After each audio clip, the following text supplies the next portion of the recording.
quand on aborde une élection 6 mois à l'avance et que la totalité des forces politiques de gouvernement vous traite tous les jours de fascistes.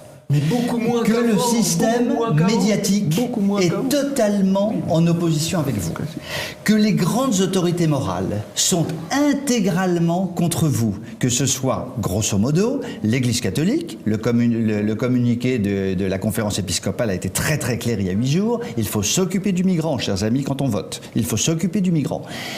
Les protestants, les juifs à certains égards, alors ne parlons pas du monde musulman, qui a été macroniste, je pense que tous les musulmans ont voté Macron. Bon, il n'y a même pas de débat, à 85 ou 90%. Ils n'ont pas beaucoup voté apparemment, même en Seine-Saint-Denis, il n'y a pas eu de... L'éducation nationale, qui a martelé au niveau des étudiants le danger du Front National et du fascisme, avec des présidents d'université qui se sont permis d'intervenir dans la campagne directement auprès de leurs professeurs, etc., etc., etc. Je trouve que vous êtes extrêmement dur dans un contexte, pardonnez-moi Guillaume Bernard, dans un contexte que je pèse mes mots, que j'estime fascisant.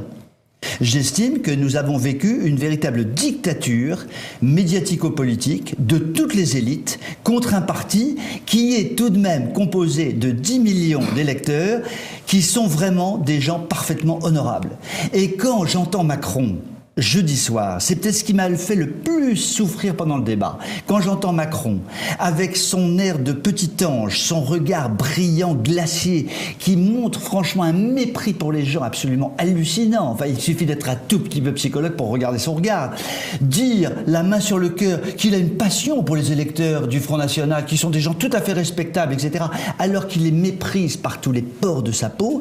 Moi, je suis désolé, mais ce soir, j'estime que ces 10 millions de personnes, j'ai d'abord pour eux un immense respect, je dirais une immense amitié, parce que ce sont les grands dindons de la farce, provisoirement.